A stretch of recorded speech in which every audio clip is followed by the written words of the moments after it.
ప్రతి నెల సాఫీగా సాగిపోవాల్సిన నెలసరి కొంతమందికి మాత్రం చాలా బాధాకరమైన అనుభవంగా మారిపోతూ ఉంటుంది. పొత్తి కడుపులో భరించలేనంత నొప్పితో మెలికలు తిరిగిపోతూ ఉంటారు. దీంతో నెలసరి వస్తుందంటేనే భయపడిపోతూ ఉంటారు. నిజానికి బాధాకరమైన నెలసరికి చాలా కారణాలే ఉంటాయి. వాటిని గుర్తించి తగు జాగ్రత్తలతో పాటు చికిత్స తీసుకుంటే చాలు నెలసరి నొప్పి బాధల్ని సులువుగానే అధిగమించవచ్చు.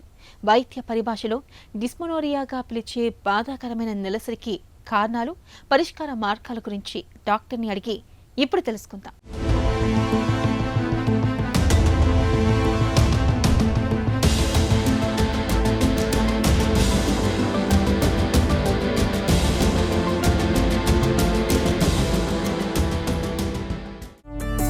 నెలసరిలో తీవ్రమైన నొప్పిని తెచ్చిపెట్టే సమస్యలేవి? నెలసరిలో తీవ్రమైన నొప్పిని తెచ్చే సమస్యలు ఏంటి అంటే, మీరు కనుక ఇది చూస్తే, ఈ యూట్రస్ స్పెసిమెన్ కనుక చూస్తే, ఇందులో మనకి ఇక్కడ బ్లాక్ డాట్స్ ఉంటాయి అన్నమాట. ఈ బ్లాక్ డాట్స్ ఏంటంటే మన మెన్స్ట్రల్ బ్లడ్ ఏదైతే ఉంటుందో అది వాల్స్లోకి సీప్ అయిపోయి అది మనకి అడినోమయోమా లాగా ఫామ్ అవుతుంది అనమాట. అండ్ బయటికి కనుక అంటే యూట్రస్లోంచి మనకి ట్యూబ్స్ ద్వారా పొట్ట లోపలికి మొత్తము స్పిల్ అయిపోతే ఎండోమెట్రియోసిస్ అంటాము, మెన్స్ట్రల్ ఫ్లూయిడ్. సో అప్పుడు కూడా మనకి కంజెస్టివ్ డిస్మెనోరియా ఉంటుంది. ఎండోమెట్రియోసిస్, అడినోమయోసిస్, గర్భసంచిలో మనకి 3 లేయర్స్ ఉంటాయి: endometrium, myometrium and serosal layer, perimetrium. So మనకి ఆ ఎండోమెట్రియంలో మనకి ఏమైనా కణుతులు ఉన్నా, లైక్ ఫైబ్రాయిడ్స్ కానీ పాలిప్స్ కానీ అట్లా ఏమైనా ఉన్నా కూడా మనకి తీవ్రమైన నొప్పి ఉంటుంది అనమాట. అంతేకాకుండా దెర్ ఈస్ సంథింగ్ కాల్డ్ క్రిప్టోమెనోరియా. క్రిప్టోమెనోరియా అంటే వాళ్ళకి పీరియడ్స్ స్టార్ట్ కావు, బట్ సెకండరీ సెక్షువల్ క్యారెక్టర్స్ అన్నీ డెవలప్ అయిపోతాయి. ఇంకా బిడ్డ పుష్పవతి అవ్వలేదని తల్లి బాధపడుతూ ఉంటుంది, కానీ పాపకి మాత్రము నెల నెలా మనకి పీరియడ్స్ వచ్చే పెయిన్ అవుతూ ఉంటుంది, పొట్ట కూడా ఉబ్బుతూ ఉంటుంది అనమాట. అలాంటి వాళ్ళలో ఏంటంటే కన్నెపొర అన్నదానికి మనకి చిల్లు ఉండదు. మామూలుగా అందరికీ ఒక చిల్లు ఉంటుంది, అలాంటి అమ్మాయిలకి చిల్లు ఉండదు. సో ఆ కన్నెపొర ఒక ఫైబ్రస్ షీత్ లాగా మనకి వెజైనా యోని దగ్గర అలా ఉండిపోతుంది. ఆ చిల్లు లేకపోవడం వల్ల మెన్స్ట్రల్ ఫ్లూయిడ్ ఏదైతే నెల నెలా అవుతుందో అదంతా జామ్ అయిపోయి 1 లీటరు to 2 లీటర్స్ వరకు మెన్స్ట్రల్ ఫ్లూయిడ్ మొత్తం అందులో ఉండిపోతుంది. సో అలాంటి అమ్మాయిలకి ఏంటంటే పీరియడ్స్ ఫస్ట్ టైం రాకున్నా కూడా పొత్తికడుపు నొప్పి వస్తూ ఉంటుంది. సో అలాంటి తల్లులు ఒక ఏజ్ రాగానే చెక్ చేసుకోవాలన్నమాట. గైనకాలజిస్ట్ దగ్గర తీసుకెళ్ళి అంత బాగానే ఉందా లేదా చెక్ చేసుకోవాలి. సో అదొకటి, అది చాలా రేర్గా జరుగుతూ ఉంటుంది, బట్ ఎవరికన్నా జరిగితే కనుక you can connect to this video. So అదొకటి. అండ్ మనకి కొన్నిసార్లు పయోమెట్రా అని ఉంటుంది. పయోమెట్రా అంటే మన ఏమంటారు, పస్ ఎప్పుడైతే మనకి యూట్రస్ లోపల జామ్ అయిపోతుందో అది కూడా కొంచెం నాన్ సైక్లికల్ పెయిన్ లాగా ఉంటుంది. ఎప్పుడు కూడా ఒక అల్ట్రాసౌండ్ చేసి మనం కన్ఫర్మ్ చేసుకోవాలి ఎందువల్ల ఈ పెయిన్ వస్తూ ఉంటుంది అన్నది మనము కన్ఫర్మ్ చేసుకుంటూ ఉండాలి. దీంతో పాటు మనకి డిస్చీజియా అండ్ డిస్యూరియా ఉండొచ్చు, హెమటోచీజియా అండ్ హెమచూరియా ఉండొచ్చు అనమాట. టీనేజ్ అమ్మాయిలో పీరియడ్ నొప్పి ఎక్కువగా ఉండడానికి కారణం ఏంటి? టీనేజ్ అమ్మాయిలో అంటే ఫస్ట్ టైం వాళ్ళ బాడీ అన్నిటికీ ఈ చేంజెస్ అన్నిటికీ అడాప్ట్ అవుతూ ఉంటుంది. కాబట్టి మనం అనుకున్నట్టు ఇందాక మన గర్భసంచికి ఇంటర్నల్ లాస్, ఎక్స్టర్నల్ లాస్ అని ముఖద్వారంలో 2 ఓపెనింగ్స్ ఉంటాయి. ఎప్పుడైతే internal loss for the first time ఆ మెన్స్ట్రల్ ఫ్లూయిడ్ మన గర్భసంచి లోపల ఫామ్ అయ్యే, మన పీరియడ్స్లో ఫామ్ అయ్యే బ్లడ్ ఎప్పుడైతే పాస్ అవుతూ ఉంటుందో ఇంటర్నల్ లాస్ అనేది చిన్నగా స్ట్రెచ్ అవుతూ ఉంటుంది.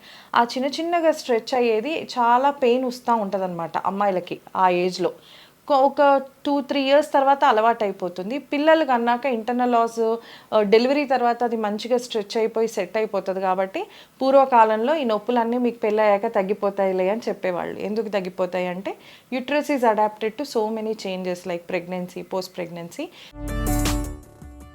నొప్పితో పాటు వాంతులు, తలనొప్పి, బలహీనత ఉంటే అది ఏదైనా ప్రమాద సంకేతమా?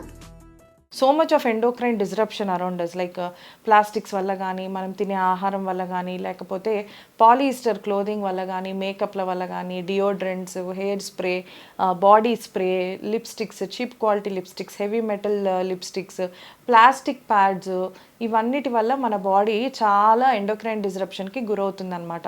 సో దీనివల్ల ఎండోమెట్రియోసిస్ అన్న వ్యాధి చాలా ఎక్కువ అవుతుంది. సో ఇందులో ఈ నొప్పితో పాటు మనకి హెడేక్, వామిటింగ్స్ ఇట్లా రావడం అన్నది సహజం. అంతేకాకుండా there is something called pre menstrual syndrome, PMS అంటారు, లేకపోతే ప్రీ మెన్స్ట్రల్ డిస్ఫోరిక్ డిజార్డర్ అని కూడా అంటారు అనమాట. ఇదేంటంటే పీరియడ్స్ స్టార్ట్ అయ్యే ముందు వారం ముందు అంతా స్టార్ట్ అవుతూ ఉంటుంది.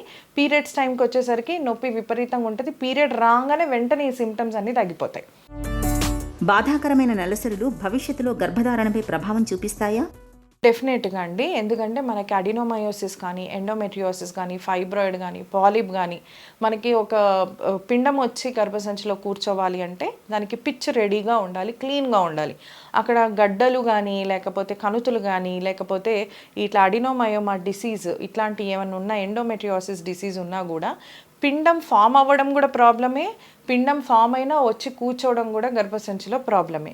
సో అందుకని ఎప్పుడు కూడా ఇట్లాంటి ప్రాబ్లం ఉన్న అమ్మాయిలు ఇన్ఫర్టిలిటీ మీద కొంచెం ఒక ముందడుగు వేసే ఉండాలి. వాళ్ళకి ఎండోమెట్రియోసిస్, అడినోమయోసిస్ ఉంటే ఇన్ఫ్లమేటరీ డిసీజ్ కాబట్టి అది ఏం చేస్తుంది అంటే ఈ ఇన్ఫ్లమేషన్ అంతా అండాశయంలో అండాలని తినేస్తుంది. అంతేకాకుండా మీరు హస్బెండ్ కలిసినప్పుడు వచ్చే స్పర్మ్స్, వీర్యకణాలు ఏవైతే ఉంటాయో ఎక్కువగా మ్యాక్రోఫేజిక్ యాక్టివిటీ వల్ల ఆ వీర్యకణాలను కూడా తినేస్తుంది అనమాట. ఈ రోగం అట్లాంటిది. సో మీకు ఫర్టిలిటీలో ఎండోమెట్రియోసిస్, అడినోమయోసిస్ చాలా ప్రాబ్లం తీసుకొస్తుంది. అండ్ ఆల్సో ఫైబ్రాయిడ్స్, పాలిప్స్ ఇట్లా స్పేస్ ఆక్యుపైయింగ్ లీజన్స్ ఏమైనా కనుక ఉంటే అవి తొలగించుకుంటే తొందరగా మీరు డెఫినెట్గా కన్సీవ్ అయితే అవ్వచ్చు. నెలసరి బాధాకరంగా ఉంటున్నప్పుడు ఎలాంటి పరీక్షలు సూచిస్తారు?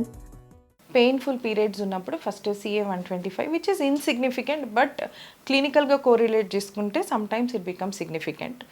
CA-19, మనకి HE4, మనకి ఇట్లాంటివి కొన్ని టెస్ట్లు ఉంటాయి, ఇవి చేసుకోవాలి. మనకి ఎండోమెట్రియోసిస్ రూల్ అవుట్ చేసుకోవాలి. అండ్ ఆల్సో ఒక అల్ట్రాసౌండ్ అన్నది very very important. And clinical examination very very important by a professional. బాధాకరమైన నెలసరులకు చికిత్స ఎలా ఉంటుంది? ఈ ట్రీట్మెంట్ వచ్చేసి ప్రతిదానికి పెయిన్ కిల్లర్స్ కాదు. కొన్నిసార్లు డిసీజ్ ఉంటే డిసీజ్ని తగ్గించే మెడికేషన్ వెరీ వెరీ ఇంపార్టెంట్. కొన్నిసార్లు నాట్ జస్ట్ మెడిసిన్, సర్జికల్గా కూడా మనం ఇంటర్వ్యూన్ అవ్వాల్సిన అవసరం ఉంటుంది. అడినోమయోమా ఉంటే అది ఆ గడ్డ రిమూవ్ చేయటం, ఫైబ్రాయిడ్ ఉంటే ఫైబ్రాయిడ్ని రిమూవ్ చేయటం, పాలిప్ ఉంటే పాలిప్ని రిమూవ్ చేయటం, తర్వాత ఎండోమెట్రియోసిస్ ఉంటే దాన్ని క్లియరెన్స్ చేయటం, క్రిప్టోమెనోరియా ఉంటే మనము క్రూషియేట్ ఇన్సిషన్ ఇవ్వటం, మొత్తం ఉన్నదంతా డ్రైన్ చేయటం, హెమటోమెట్రా ఉంటే ఆ ఆస్ని డైలేట్ చేసి బ్లడ్ కలెక్షన్ అంతా మనం బయటికి తీయటం. సో ఇట్లాంటివన్నీ కొన్ని సర్జికల్ ప్రొసీజర్స్ కూడా ఉంటాయి. సో ఇందులో మీరు ఏ కేటగిరీలో వస్తారు అన్నది మీ డాక్టర్ డిసైడ్ చేస్తారు. నెలసరి బాధాకరంగా ఉంటున్నప్పుడు, బహిష్టు నొప్పి ఎంతకీ తగ్గనప్పుడు డాక్టర్ని సంప్రదించి తగిన పరీక్షల్ని చేయించుకోవాలి. కారణాలని పసిగడితే నెలసరి నొప్పికి చికిత్స చేయడం తేలిక. హార్మోన్ల సమతూకాన్ని కాపాడుకుంటే చాలు. బాధాకరమైన నెలసరులకు చాలా వరకు అడ్డుకట్ట వేయచ్చు.